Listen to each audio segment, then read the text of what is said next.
विद्यार्थियों, हिंदी गद्य की विभिन्न विधाओं के अंतर्गत हम इन बिंदुओं पर प्रकाश डालने चल रहे हैं, जिसमें आत्मकथा के अंतर्गत हम बताएंगे कि किस तरह से आत्मकथा लेखन का कार्य, जो कि गद्य की आपकी विधा है, वह इसमें वस्तुतः लेखक अपने जीवन की अस्मरणीय घटनाओं का क्रमबद्ध वर्णन एवं विश्लेषण करता। आत्मकथा मतलब स्वयं की कथा से तात्पर्य है। तो प्रायः होता है कि इसमें व्यक्ति तटस्थ रहे, निष्पक्ष रहे, और जब उसका चित्रण करने लगे, उसका लेखन करने लगे, तो उसमें किसी भी तरह का पक्षपात नहीं होना चाहिए। किंतु ऐसा दोष देखने को प्रायः मिल जाता है कि जबकि व्यक्ति अपने विषय में जब कुछ लिखने लगता है तो अपने कमियों को छिपाने में वह पूरी तरह से कहीं न कहीं वह चीज को नहीं कह पाता, बल्कि जो है उसका स्पष्टीकरण अपने द्वारा नहीं दे पाता है। वही चीज दूसरे के विषय में लिखनी होती है तो व्यक्ति जो है पूरी तरह से स्वतंत्र होकर के लिख लेता है, किंतु अपने लिए उसको लिखने में असुविधा प्रतीत होती है, और इसलिए वह तटस्थ नहीं हो पाता या निष्पक्ष नहीं हो पाता है। और जो आत्मकथा लेखन का कार्य है, विशेष रूप से छायावादी और छायावादोत्तर युग में इसका देखने को उदाहरण प्राप्त होता है, जिसमें मेरी आत्म कहानी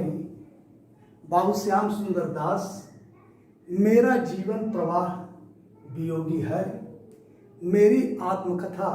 डॉक्टर राजेंद्र प्रसाद, सिंहावलोकन, ये सब आत्मकथाएं ही हैं। यह यशपाल के द्वारा, अपनी खबर पांडे बेचन शर्मा उग्र के द्वारा, मेरी असफलताएं बाबू गुलाब राय, क्या भूलूं क्या याद करूं, नीड़ का निर्माण फिर, यह हरिवंश राय बच्चन जी के द्वारा। तो इस तरह से जो आत्मकथा लेखन का कार्य है देखने को प्राप्त होता है। उसके बाद आपको यात्रा वृत्त, इसमें आत्मकथा, संस्मरण और रिपोर्टाज तीनों का सम्मिश्रित रूप प्राप्त होता है। इस तरह से तीनों तत्व इसके लेखन में समाहित रहते हैं, और लेखन का कार्य भारतेंद्र युग में यात्रा वृत्त का प्रारंभ होता है। छायावाद और छायावादोत्तर युग में कलात्मक और जो यात्रा वृत्तांत है उसकी उस विधा का सृजन हुआ, और इसके अंतर्गत राहुल सांकृत्यायन, देवेंद्र सत्यार्थी, अज्ञेय, यशपाल, नागेंद्र, मोहन राकेश, निर्मला वर्मा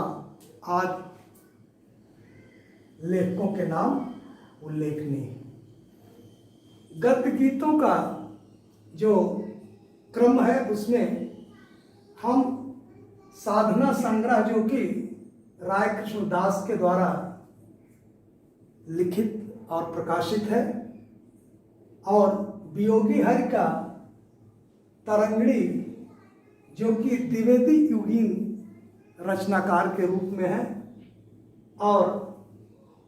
उसके उपरांत छायावादी युग में इस तरह की रचनाएं देखने को अधिक प्राप्त होती हैं।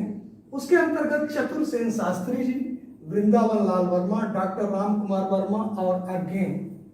आदि के नाम लिए जाते हैं, जो कि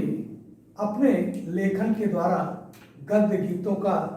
विशेष रूप से सृजन करते हैं। उसके उपरांत संस्मरण में हम संस्मरण वास्तविक रूप में, जो कि विशिष्ट, विचित्र, प्रिय, आकर्षक व्यक्तियों, घटनाओं और दृश्यों का हम स्मृति के सहारे कल्पना के स्वरूप को उसको मूर्त रूप दे करके शब्दों में अंकित करते हैं। और इस तरह से छायावादोत्तर काल में श्री राम शर्मा, महादेवी वर्मा और रामवृक्ष बेनीपुरी और सत्यार्थी, कन्हैयालाल मिश्र प्रभाकर, बनारसी दास चतुर्वेदी आदि के नाम उल्लेखनीय हैं। रेखाचित्र के अंतर्गत हम देखते हैं कि संस्मरण और रेखाचित्र की जो विशेषताएं हैं वह एक दूसरे से पारस्परिक संबंध रखती हैं, अर्थात इनमें मिलता जुलता स्वरूप दिखाई देता है। जैसे एक चित्रकार कुछ रेखाओं के द्वारा किसी व्यक्ति का, वस्तु का, दृश्यों का, उसकी अपनी चित्रांकित करने की विविधता, उसमें जो है विशेषताएं भरी हुई होती हैं या दिखाई देती हैं, वैसे ही जो लेखन के माध्यम से लेखन का जो कार्य है उसमें भी कम शब्दों में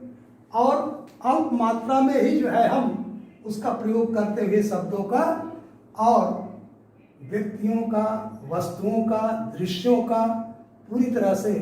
लोगों के सामने स्वरूप उपस्थित करने में सक्षम होते हैं, जिसके अंतर्गत इस तरह के लेखन कार्य में महादेवी वर्मा, रामवृक्ष बेनीपुरी, कन्हैयालाल मिश्र प्रभाकर, विष्णु प्रभाकर, विनय मोहन शर्मा और